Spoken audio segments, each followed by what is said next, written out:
Mamá, profirió ese grito y no estuvo seguro de si fue su clamor en lo que despertó o el dolor del estómago. Todo su vientre estaba desgarrado por grandes y sonoras sacudidas de dolor, punzadas, lo que hacían doblarse de dolor en la oscuridad de su reducido refugio y que lo derrumbaron con el rostro sobre la arena, gimiendo una y otra vez. Mamá, mamá, mamá.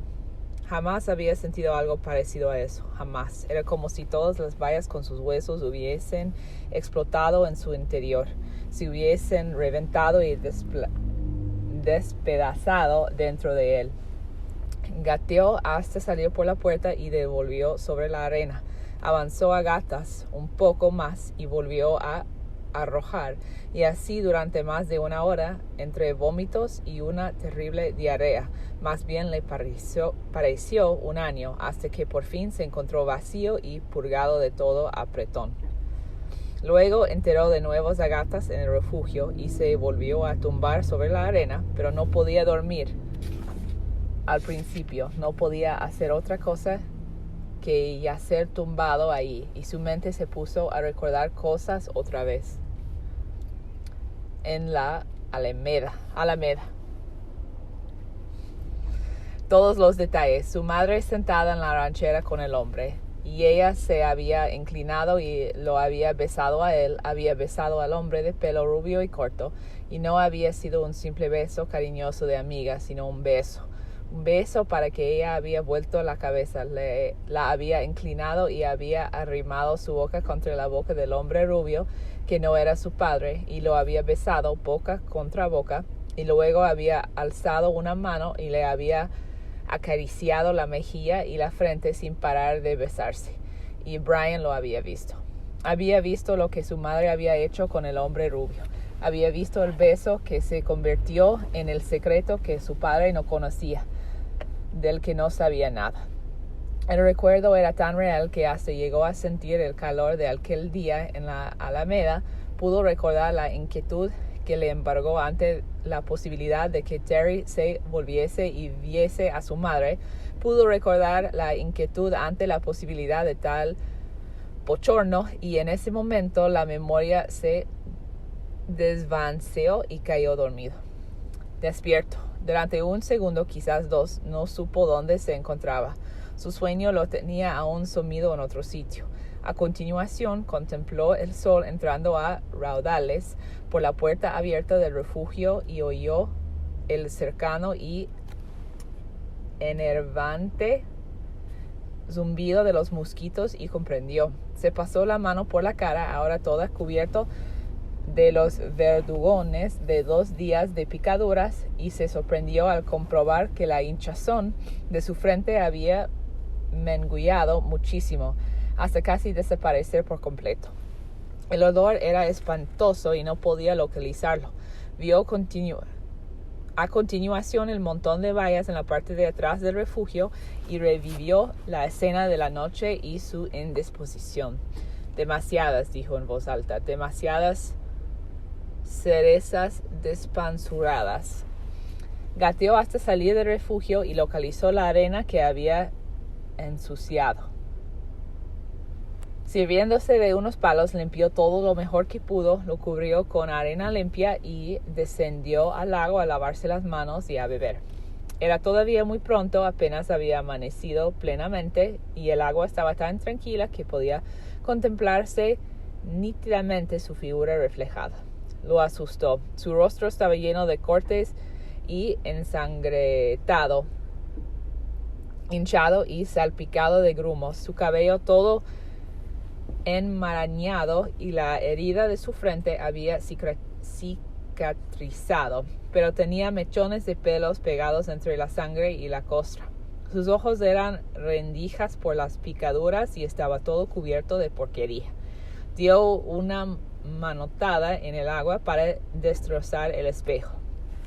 Feo, pensó, requete feo. En ese momento se hallaba completamente dominado por un sentimiento de autocompasión. Estaba sucio y famélico, y cocido a picotazos y dolorido y abandonado y feo y asustado y hasta tal punto abatido que era como estar en un pozo, un lóbrego y profundo pozo sin posibilidad de salida. Se sentó en la orilla y trató de impedir el paso de las lágrimas. Al fin cedió y lloró por un espacio de 3 o 4 minutos. Espesas lágrimas, lágrimas de pena de sí mismo, lágrimas superfluas. Se puso en pie, volvió a encaminarse hacia el agua y bebió pequeños sorbos. En cuanto el agua fría tocó su estómago, sintió agudizársele el hambre de la misma forma que le había sentido antes. Y una vez de pie, se comprimió el vientre hasta que las calambres del hambre disminuyeron. Tenía que comer. Estaba extenuado otra vez, desfallecido de hambre y tenía que comer. Atrás, en el cobertizo, las bayas formaban un montón donde les había vaciado cuando agarró deprisa de su cazadora. Cerezas despansuradas las llamaba mentalmente ahora y pensó comerse unas cuantas. No una cantidad exagerada como había hecho la vez anterior que le había producido la indisposición nocturna, sino la cantidad suficiente para matar el hambre. Se deslizó a gatas dentro del refugio. Algunas moscas estaban sobre las bayas y las espantó. Seleccionó exclusivamente las que estaban completamente maduras, no las tintadas de un rojo pálido, sino aquellas que estaban rojo oscuro, rojo caderno casi negro, las totalmente maduras. Cuando tenía escogido un puñadito, bajó hasta el lago y las enguajó con el agua. Unos pececillos se desminaron en 1000 direcciones cuando chapoteó el agua y eso le hizo echar de menos la caña de pescar y un anzuelo, y entonces se las comió con precaución, escupiendo los huesos. Todavía estaban ásperas, pero saboreó cierto dulzor a pesar de que daban la sensación de dejar sus labios un poco acorchados. Aún tenía hambre cuando se las terminó, pero ya no tan intensa, y por otra parte ya no notaba sus piernas tan flojas como antes. Regresó al refugio. Tardó otra media hora en manipular las bayas restantes y clasificarlas poniendo sobre unas hojas en un montón las muy maduras y las demás en el otro. Una vez finalizada la tarea, les cubrió con 2 manojos de hierba que arrancó de la orilla del lago para alejar las moscas y regresó a donde estaba antes. Eran bayas asquerosas. Esas despansuradas cerezas, pensó, pero al menos ahí tenía comida, una clase de comida, y podría comer algo más si le apetecía luego por la noche. De momento tenía todo un día por delante. Escudriñó el cielo por entre los árboles y advirtió que, aunque había nubes, estaban muy extendidas y desparramadas y no parecían amenazar lluvia. Había una suave brisa que parecía retener a los mosquitos y, proyectando su mirada por toda la ribera del lago, pensó que si había otros tipos de bayas, podrían tener sabores diferentes, otras bayas más dulces. Si se mantenía a la vista del lago como hizo el día anterior, todo iría bien. Encontraría su casa de nuevo y esto lo detuvo. Eso mismo había pensado exactamente la vez anterior. Su casa. 2 días, no, 3, ¿o eran 3? Sí, era el tercer día y había pensado en el refugio como si se tratase de su hogar. Se volvió y contempló la burda obra, analizándola. Las brozas formaban una bonita pared, no hermética de todo ante la meteorología, pero cortaba la mayor parte del viento. No lo había hecho mal del todo.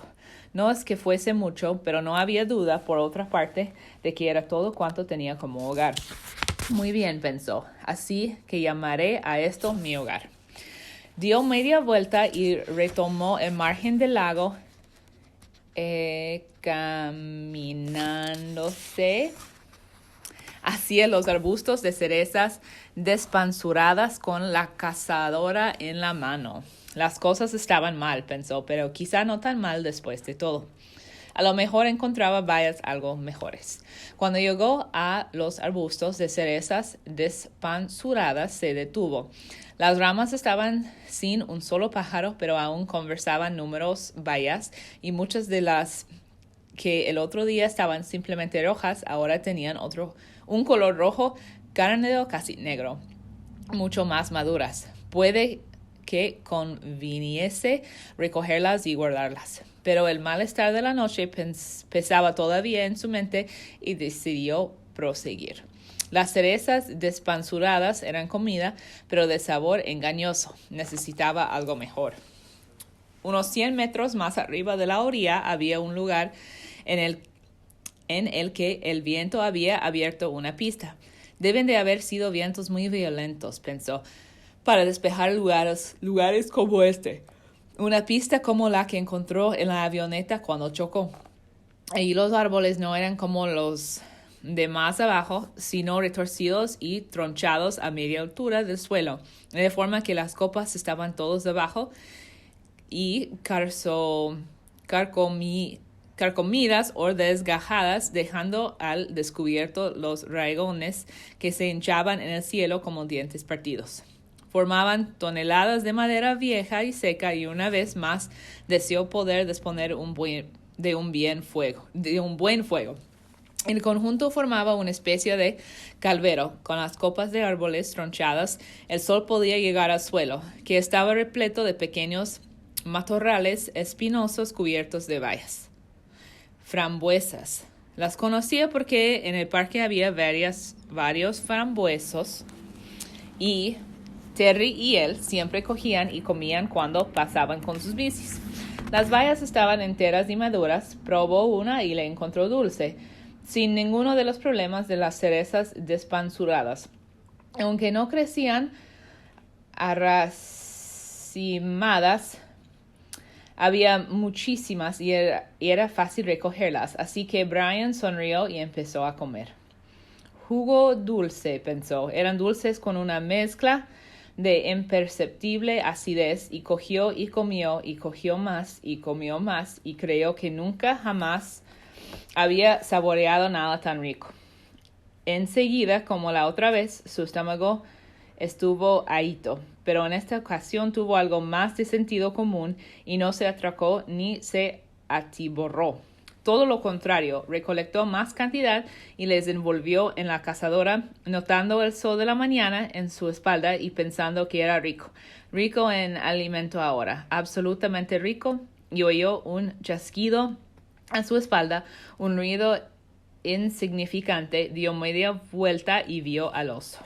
No pudo hacer nada, ni siquiera pensar. Su lengua teñida del jugo de las bayas se pegó al techo de paladar en la boca y se quedó como hipnotizado mirando fijamente al oso.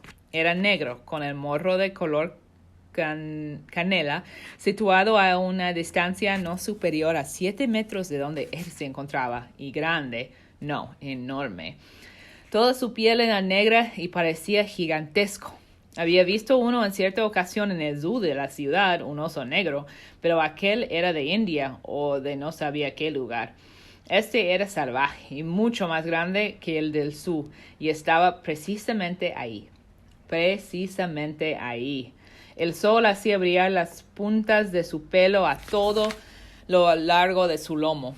Con su pelaje negro, reluciente y sedoso, el oso se irguió sobre las patas traseras a media altura y observó con detención a Brian, exactamente como si lo analizase. Acto seguido se agachó y se dirigió lentamente hacia la izquierda. Mientras se alejaba con su lento bamboleo, iba comiendo bayas, olisqueando y utilizando con delicadeza su hocizo para recoger cada baya del tallo, y en unos instantes ya no se lo vio. Había desaparecido y Brian ni siquiera se había movido. Su lengua estaba pegada al velo de paladar, con la punta asomada fuera. Sus ojos abarquiados y sus manos intentando alcanzar una valla. A continuación emitió un sonido, un bajo. No tenía ningún sentido. Era un simple sonido de miedo, de incredulidad, de que algo tan enormemente grande se hubiese aproximado tanto a él y habría podido devorarlo sin que hubiese sido capaz de hacer nada. Nada. Y cuando apenas había iniciado el sonido, una cosa les sucedió a sus piernas, una cosa contra la que nada pudo hacer, y fue que empezaron a correr en dirección opuesta a la del oso hacia el refugio. Hubiese corrido todo el rato sin detenerse de pánico, pero cuando había traspasado los 50 metros, su cerebro se impuso y frenó, y finalmente se paró. Si al oso le hubiese antojado, le dictó su cerebro, te había atrapado. Eso es algo elemental, reflexionó. No tenía sentido seguir alejándose a todo correr. El oso estaba comiendo bayas, no personas. El oso no ha hecho un solo movimiento para lastimarte ni para amenazarte. Se irguió para verte mejor, para estudiarte. Luego prosiguió su camino comiendo bayas. Se trataba de un oso muy grande, pero no te buscaba a ti, no quería hacerte el menor daño. Y eso es lo que hay que comprender aquí. Giró sobre sus talones y avisoró el lugar de las frambuesas. El oso se había ido, los pájaros estaban cantando, no vio nada que pudiese causarle prejuicio alguno. No había ningún tipo de peligro que él pudiese ver o sentir. Por las noches en la ciudad a veces había peligro. No podías ir por la noche al parque debido al peligro. Pero ahí el oso únicamente lo había observado y había seguido su marcha. Y esto afirmó sus razonamientos. Las frambuesas estaban riquísimas, muy dulces y ricas, y su cuerpo estaba vacío. Y el oso había demostrado que no tenía intención de compartirlas con él, simplemente había proseguido su marcha. Y las bayas estaban tan ricas. Y pensó, si no se decidía al fin a regresar y a recoger bayas, tendría que comer de nuevo por la noche esas cerezas despanzuradas. Esto acabó por convencerlo e hizo el camino de regreso a paso lento hasta la parcela de las frambuesas y siguió recogiendo a lo largo de toda la mañana. Eso sí, con gran precaución, y cuando una ardilla produjo un ligero crujido entre las agujas de pino en la base de un árbol, por poco se salió de un brinco de su propio pellejo. Hacia las 12, casi tenía el sol encima exactamente de su cabeza, las nubes empezaron a concentrarse y a tomar un color oscuro. Al poco rato empezó a llover y, tomando lo que había recolectado, se marchó a toda velocidad hacia el refugio. Se había comido probablemente 1 kilo de frambuesas y tendría otro 1,5 kilos en su cazadora, envueltas en un atillo. Llegó al cobertizo en el preciso instante en que las nubes descargaban con fuerza y empezaba a llover a cántaros. Muy pronto la arena del exterior estuvo empapada y se formaron innumerables regatillos que fluían hacia el lago. Pero el interior estaba seco y abrigado. Empezaba a colocar las bayas recogidas en los montones clasificados con las cerezas despanzuradas cuando advirtió que las frambuesas resumaban su jugo a través de la cazadora. Eran mucho más blandas que las cerezas despanzuradas y, según parecía, se habían aplastado un poco bajo su propio peso. Cuando abrió el atillo de la cazadora y miró dentro, vio un charco de líquido rojizo. Metió un dedo y comprobó su sabor dulzón y ácido, como la gaseosa sin la efervescencia, y sonriendo satisfecho, se tumbó boca arriba sobre la arena y, manteniendo el latillo sobre su cara, dejó que el zumo chorreara en su boca. En el exterior la lluvia caía con estruendo, pero Brian permanecía tumbado, bebiendo el almíbar de las frambuesas seco y yacía sin apenas molestias, ya sin ni siquiera entumecimiento alguno, con el estómago repleto y un buen sabor de boca. Por primera vez desde el accidente, no pensaba en sí mismo en su vida. Brian se preguntaba si el oso no se había sorprendido quizá tanto como él al descubrir a otro en las vallas. Algo más adelante, cuando la tarde ya estaba avanzada, bajó al lago y se lavó el pegajoso jugo de frambuesas de la cara y las manos. A continuación regresó para prepararse para pasar la noche. Cuando asimiló y comprendió que el oso no había querido hacerle daño, se centró todavía más en sus propias cavilaciones y, una vez que la oscuridad se adueñó del refugio, sacó el hacha de su cinturón y la colocó en su cabecera sin soltarla de la mano mientras aguantó despierto y se durmió.